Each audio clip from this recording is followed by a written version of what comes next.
Hello everyone, कैसे हैं आप सब लोग। आज के इस वीडियो में मैं आपके साथ डिस्कस करने वाला हूं स्वेट इक्विटी शेयर्स का कॉन्सेप्ट। स्वेट इक्विटी शेयर्स के बारे में कंपनीज एक्ट के सेक्शन 2 क्लॉज 88 में लिखा हुआ है। इसके साथ साथ कंपनीज एक्ट का सेक्शन 54 इसके बारे में बात करता है। और साथ ही साथ हम देखते हैं rule 8 of the companies share capital and debenture rules को। तो हमें आज के इस सेशन में इन तीनों को साथ में रखकर देखना है, यानी कि section 2 clause 88, section 54 and rule 8, और इन तीनों को साथ में रखकर देखेंगे और ये समझेंगे कि स्वेट इक्विटी का कॉन्सेप्ट क्या है, ये कैसे एक नॉर्मल इक्विटी शेयर से डिफरेंट है, क्या इसको इशू करने का प्रोसेस है और क्या इसके बेनिफिट है। तो जल्दी से इस वीडियो को शुरू करते हैं। वीडियो पूरा देखना, क्योंकि इस वीडियो में स्वेट इक्विटी शेयर रिलेटिंग आपके जितने भी डाउट्स हैं वो सब क्लियर हो जाएंगे, और इसे हम बाकी शेयर से कैसे डिफरेंशिएट कर सकते हैं इसके बारे में भी आज हम लोग बात करेंगे। तो सबसे पहले जब मैं बात करूंगा स्वेट इक्विटी शेयर्स की, तो मैं आपको बताना चाहूंगा कि कंपनीज एक्ट में आपने एक सेक्शन 53 देखा होगा। तो कंपनीज एक्ट में जो सेक्शन 53 है, विच बेसिकली टॉक्स अबाउट कि कोई भी कंपनी डिस्काउंट पे शेयर इशू नहीं कर सकती। तो अगर कोई कंपनी डिस्काउंट पे शेयर इशू नहीं कर सकती, लेकिन साथ ही साथ उसका एक्सेप्शन भी वहां सेक्शन 53 में लिखा हुआ है, और सेक्शन 53 में जो एक्सेप्शन लिखा हुआ है विच क्लियरली सेज दैट कि ऐसा डिस्काउंट पे कंपनी इशू कर सकती है अगर company sweat equity share issue कर रही है। और स्वेट इक्विटी शेयर्स के बारे में फिर सेक्शन कौन सा यहां पे आ गया है, सो सेक्शन नंबर 54 यहां पे आता है। अब सबसे पहले मैं आपको बताता हूं कि ये कॉन्सेप्ट है क्या और ये किस तरीके से काम करता है। तो इस पूरे कॉन्सेप्ट की डेफिनेशन जो है वो सेक्शन 2 क्लॉज 88 में गिवन है। तो 2 क्लॉज 88 में क्या गिवन है, इसकी डेफिनेशन गिवन है। और जब हम बात करते हैं इसके प्रोसेस के बारे में, तो वहां पे हम section 54 and rule 8 of the companies share capital and debenture rules को देखते हैं। ये बेसिकली सेक्शन 288 के अकॉर्डिंग अगर बात करूं, तो ये कंपनी अपने एम्प्लॉयज को अपने इक्विटी शेयर्स ऑफर करती है, और कंपनी अपने एम्प्लॉयज को या अपने डायरेक्टर्स को ये इक्विटी शेयर क्यों ऑफर कर रही है, अब ये सोचने वाली बात है। सबसे पहले आपको बताना चाहूंगा कि कंपनी यहाँ पे ये शेयर्स जो अपने एम्प्लॉयज और डायरेक्टर को ऑफर करती है, ये कंपनी ऑफर करती है डिस्काउंट पे या फिर कंसिडरेशन होता है अदर देन कैश। तो यहाँ पे सेक्शन 53 एप्लीकेबल नहीं होगा। सेक्शन 53 जो प्रोहिबिट करता है, लेकिन साथ ही साथ कहता है सेक्शन 54 के ऊपर वो एप्लीकेबल नहीं होगा। लेकिन कंपनी अपने एम्प्लॉयज या डायरेक्टर को अपने ये इक्विटी शेयर क्यों दे रही है डिस्काउंट पे या फिर कंसिडरेशन अदर देन कैश, तो इसका रीजन है कि कंपनी के एम्प्लॉय ने या कंपनी के डायरेक्टर ने आइदर कंपनी को कोई नो हाउ दिया हो, या फिर कोई आईपीआर कंपनी को दिया हो, या फिर कोई वैल्यू एडिशन कंपनी में किया हो। तो आपको ये तीनों पॉइंट्स याद रखने हैं, या तो कोई नो हाउ दिया हो, या फिर कोई आईपीआर दिया हो, या फिर कोई वैल्यू एडिशन किया हो। आपको एग्जाम्पल के साथ में आप समझाता हूं। अगर किसी पर्सन के पास में किसी नई कंपनी में जाने के लिए ऑफर आया है और उसके पास उस इंडस्ट्री का पूरा एक्सपीरियंस है, उसे पता है कि इस इंडस्ट्री को कैसे चलाया जा सकता है और कंपनी को कैसे ग्रो करवाया जा सकता है, तो वहां पे वो नो हाउ की अगर मैं बात करूं, तो वो जो उसका रेलेवेंट एक्सपीरियंस है उसके बदले में उसे कंपनी की तरफ से क्या दिया जाएगा, उस एक्सपीरियंस के बदले में कंपनी की साइड से उसे स्वेट इक्विटी शेयर्स दिए जाएंगे। या फिर अगर किसी कंपनी के एम्प्लॉय ने कंपनी के लिए कोई आईपीआर क्रिएट किया है, जैसे कोई पेटेंट क्रिएट किया है कोई कॉपीराइट कंपनी के लिए, मान लीजिए कोविड की वैक्सीन बनाने के लिए या कोविड की मेडिसिन को बनाने के लिए कंपनी के एम्प्लॉय ने काफी काम किया है, और जिसकी वजह से कंपनी के पास मान लो किसी मेडिसिन का पेटेंट आ गया है, तो फार्मास्यूटिकल कंपनी ने क्या कर दिया, अपने एम्प्लॉय को बदले में कंपनी के इक्विटी शेयर देकर अपने एम्प्लॉय को कॉम्पनसेट करने की कोशिश करी है। याद रखिए हमेशा, आईपीआर जो कंपनी के पास में जो कंपनी को मिलते हैं वो कंपनी की एसेट होते हैं, तो कंपनी की बैलेंस शीट में हम उसको एसेट कंसीडर करते हैं। और अगर ये कंपनी के लिए कंट्रीब्यूशन किया है, तो कंपनी अपने उस एम्प्लॉय को या अपने उस डायरेक्टर को क्या इशू कर सकती है, अपनी इक्विटी शेयर इशू कर सकती है, या तो डिस्काउंट पे, या फिर कंसिडरेशन क्या होगा, अदर देन कैश, या फिर उसने कंपनी में किसी भी तरीके का कोई वैल्यू एडिशन किया है। तो इस सिचुएशन में company sweat equity share issue करती है।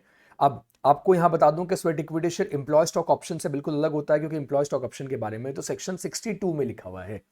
स्वेट इक्विटी शेयर इशू करने के ये क्राइटेरियाज हैं, और इन्हीं क्राइटेरियाज को फुलफिल करना होता है कंपनीज को, तब कंपनी अपने ये इक्विटी शेयर्स अपने एम्प्लॉय को या डायरेक्टर को इशू कर सकती है। अगर यहां पे मैं बात करूं कंडीशंस के बारे में कि क्या क्या कंडीशंस कंपनी को फॉलो करनी होती है जब कोई company sweat equity shares issue करती है, तो पहली कंडीशन यहां पे ये है कि कंपनी को अपनी जनरल मीटिंग में स्पेशल रेजोल्यूशन पास करना पड़ेगा। यानी कि जितने लोग अगेंस्ट में थे उसके 3 टाइम्स ने फेवर में वोट किया है, तब company sweat equity shares issue कर सकती है। उस रेजोल्यूशन में लिखा होगा कि कंपनी कितने नंबर ऑफ शेयर्स, किस मार्केट प्राइस पे और किस कंसिडरेशन के बदले में कौन सी क्लास ऑफ डायरेक्टर, यानी कि वो एग्जीक्यूटिव है या नॉन एग्जीक्यूटिव है या कौन से ऐसे एम्प्लॉय हैं जिनको कंपनी इशू करना चाह रही है। तो स्वेट इक्विटी शेयर एक तरीके का रिवॉर्ड है जो कंपनी की तरफ से दिया जा रहा है अपने एम्प्लॉयज को या अपने डायरेक्टर्स को, चाहे वो इंडिया में काम कर रहे हो चाहे इंडिया से बाहर काम कर रहे हो। लेकिन देखना यह होगा कि कहीं उन्होंने कोई नो हाउ तो कंपनी को नहीं दिया, अपना एक्सपीरियंस कंपनी को दिया, कंपनी में वैल्यू एडिशन किया, या कंपनी में कोई कॉपीराइट पेटेंट की फॉर्म में कंपनी में कंट्रीब्यूशन किया है जिससे कंपनी की एसेट बढ़ी है, तो कंपनी उसको उसकी सैलरी के अलावा ये इक्विटी शेयर्स देती है। ये होते हैं नॉर्मल इक्विटी शेयर्स, लेकिन क्योंकि यहां पे एम्प्लॉय ने अपना कंपनी को अपना एक्सपीरियंस शेयर किया है, नो हाउ दिया है या आईपीआर दिया है, इसलिए इसको स्वेट इक्विटी शेयर कहा जाता है। ऑल राइट, और ये डिस्काउंट पे या फिर consideration other than cash company issue कर सकती है। एक पॉइंट हमें यहां पे और याद रखना है, एंड दैट पॉइंट इज कि अगर कोई कंपनी स्टॉक एक्सचेंज में लिस्टेड है तो उस कंपनी को क्या करना पड़ता है, स्वेट इक्विटी शेयर इशू करने के लिए सेबी की गाइडलाइंस का कंप्लाइंस करना पड़ता है। तो सेबी ने इसके ऊपर अलग से रेगुलेशन बना रखी है, कंपनी को उसका कंप्लाइंस करना पड़ेगा और कंपनी उसका कंप्लाइंस करके फिर अपने एम्प्लॉय को स्वेट इक्विटी शेयर इशू कर सकती है। यहां पे एक बात मैं आपको और बताना चाहूंगा कि अगर कोई कंपनी लिस्टेड नहीं है, अनलिस्टेड कंपनी है, प्राइवेट कंपनी है, तो उसको सिर्फ कंपनीज एक्ट के प्रोविजंस का कंप्लाइंस करना पड़ेगा। उस कंपनी को स्वेट इक्विटी शेयर इशू करने के लिए सेबी गाइडलाइंस फॉलो करने की कोई जरूरत नहीं है। तो अगर मैं बोलता हूं कि सिंपल एक लिस्टेड कंपनी है, तो लिस्टेड कंपनी के लिए कंप्लाइंस किस किस का होगा, सेक्शन 2 क्लॉज 88 उस कंपनी के ऊपर एप्लीकेबल होगा, साथ ही साथ section 54 of the companies act applicable होगा, इसके साथ साथ rule 8 of the companies share capital and debenture rules applicable होगा, और इसी के साथ साथ सेबी के जो स्वेट इक्विटी शेयर्स की रेगुलेशन है उसका भी कंप्लाइंस करना होगा। लेकिन जो लिस्टेड नहीं है उसके लिए फिर सिर्फ तीन ही सेक्शंस हैं जो उसको वहां पे फॉलो करने होंगे। ऑलराइट, ये बात समझ में आ गई आपको? ठीक है, यहां से आगे पढ़ते हैं। स्वेट इक्विटी शेयर का हमने एक बेसिक कॉन्सेप्ट तो डिस्कस कर लिया है और इससे अब आगे बढ़ते हैं, लेकिन आगे बढ़ने से पहले मैं आपके साथ कुछ इंफॉर्मेशन भी शेयर करना चाहूंगा जिस बारे में अब एक बार फिर बात करते हैं हमारे टॉपिक के बारे में।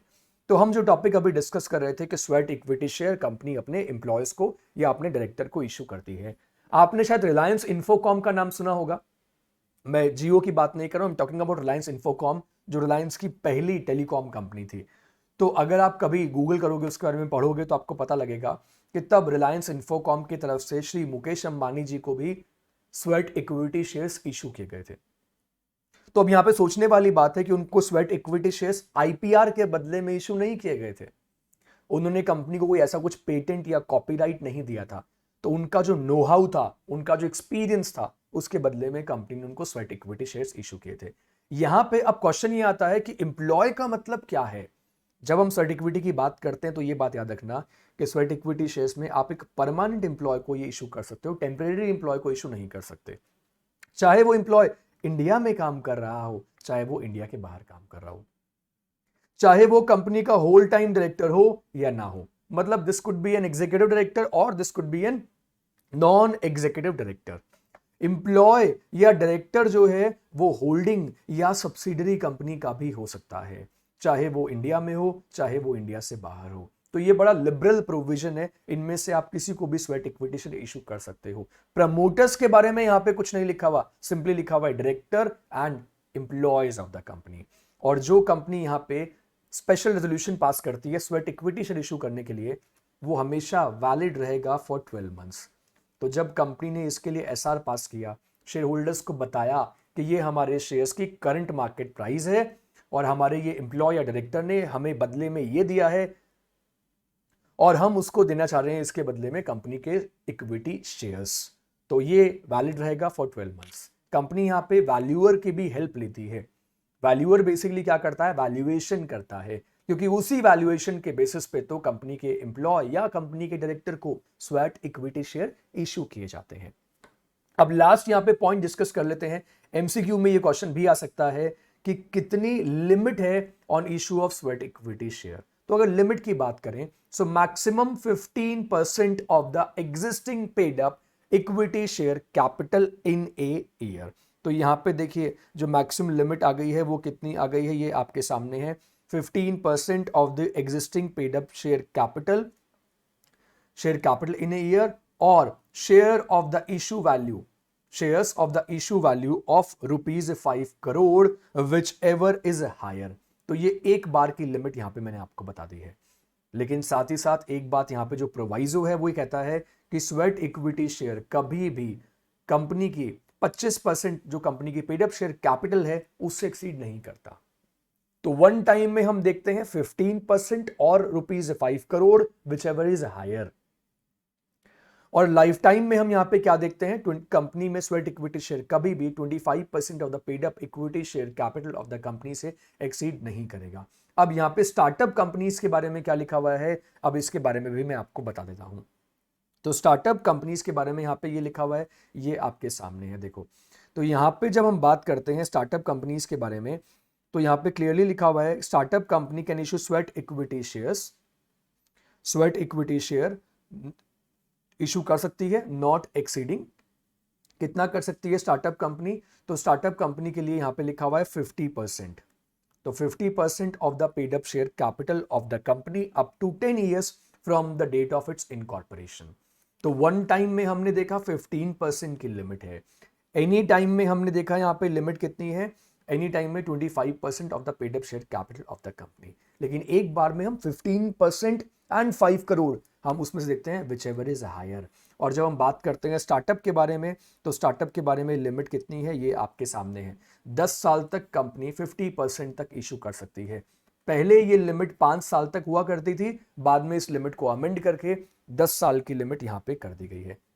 अब स्टार्टअप कंपनी कौन है, स्टार्टअप कंपनी वो है जिसको कि department for promotion of industry and internal trade ने अपने नोटिफिकेशन में डिफाइन कर रखा है, वो है startup company. Startup companies are basically private companies, या एलएलपी भी हो सकती है या पार्टनरशिप फर्म भी हो सकती है। प्रोप्राइटरशिप फर्म कभी भी स्टार्टअप नहीं बन सकती, लेकिन इसका यह मतलब नहीं है कि सारी की सारी प्राइवेट कंपनी स्टार्टअप कंपनीज होती हैं। जब कोई प्राइवेट कंपनी अपना रजिस्ट्रेशन करवा लेती है with the department for promotion of industry and internal trade, तब वो कंपनी स्टार्टअप में कवर होती है। लेकिन हम उसका डेट ऑफ रजिस्ट्रेशन नहीं देखते, स्टार्टअप में उसका डेट ऑफ रजिस्ट्रेशन नहीं देखते, हम देखते हैं उसका इनकॉर्पोरेशन कब हुआ। तो स्टार्टअप कंपनी को पहले 10 साल तक ये एग्जम्पशन मिलती है कि वो 50% of the paid up share capital तक स्वेट इक्विटी शेयर्स इशू कर सकती है। ये लिमिट बहुत काम की है और एग्जाम में इसके ऊपर से एमसीक्यू आ सकता है। ऑल राइट, और इसके साथ साथ मैं आपको बता देता हूं कि जब कोई company sweat equity share issue करती है तो 3 साल का लॉक इन पीरियड उसके ऊपर एप्लीकेबल होता है। मान लो मैं कंपनी का एम्प्लॉय हूं, मुझे स्वेट इक्विटी शेयर्स इशू किए हैं, तो 3 साल तक मैं उन शेयर्स को ट्रांसफर नहीं कर सकता। ये एक लॉक इन पीरियड मेरे ऊपर एप्लीकेबल होगा, मतलब वो शेयर्स रहेंगे नॉन ट्रांसफरेबल। जो मैंने कंपनी को आईपीआर, नो हाउ या वैल्यू एडिशन दिया है, इसकी वैल्यूएशन कौन करता है, तो इसके बारे में हम कंपनी रजिस्टर्ड वैल्यूअर को अपॉइंट करती है। All right, sweat equity shares holders को हम परिपासु ट्रीट करते हैं कंपनी के जो बाकी शेयर होल्डर्स होते हैं उनके साथ। परिपासु का मतलब रैंकिंग अमंग, ठीक है, उनकी जो रैंकिंग है वो इक्वल रहेगी। जो राइट एक नॉर्मल इक्विटी शेयर होल्डर को मिलते हैं ना, वो सारे right sweat equity share holder को भी मिलते हैं। यहां पे मैं आपको बताना चाहूंगा ये डीवीआर में ऐसा नहीं होता। डीवीआर में आपको कभी नहीं देखने को मिलेगा pari passu, ranking among equally, ranking equally among themself, आपको ये देखने को नहीं मिलेगा डीवीआर में, क्योंकि डीवीआर में डिफरेंशिएशन आता है। लेकिन स्वेट इक्विटी शेयर्स में जो राइट एक नॉर्मल इक्विटी शेयर होल्डर्स को मिलते हैं वो सारे right sweat equity share holder को भी मिलते हैं। जो एक इक्विटी शेयर होल्डर को मिलेगा वही स्वेट इक्विटी शेयर होल्डर को मिलेगा, जैसे कि right to dividend, voting right, bonus shares, right issue, ये सारे राइट मिलते हैं। ऑल राइट, और इसके साथ साथ कंपनी को इसका डिस्क्लोजर करना पड़ता है डायरेक्टर्स रिपोर्ट में। जितने भी कंपनी ने स्वेट इक्विटी शेयर्स इशू किए हैं। तो ये था पूरा का पूरा कॉन्सेप्ट स्वेट इक्विटी शेयर्स का जो हमने इस वीडियो में समझा। आई रियली होप इस वीडियो में आपको पूरा स्वेट इक्विटी शेयर का कॉन्सेप्ट समझ में आ गया होगा। और अगर आपको ये वीडियो पसंद आया तो प्लीज़ इस वीडियो को लाइक करना, अपने फ्रेंड्स के साथ भी इस वीडियो को ज़रूर शेयर करना ताकि उन्हें भी स्वेट इक्विटी शेयर का कॉन्सेप्ट पूरा समझ में आ जाए। चैनल को सब्सक्राइब करना बिल्कुल मत भूलना। कमेंट करके मुझे ज़रूर बताना कि और कौन कौन से टॉपिक्स के ऊपर आप वीडियोस देखना चाहते हैं। मैं पूरी कोशिश करूंगा कि उन टॉपिक्स के ऊपर भी वीडियोस बनाऊं। मैं आपसे मिलता हूं अपने अगले वीडियो में। Thank you so much, take care, bye bye.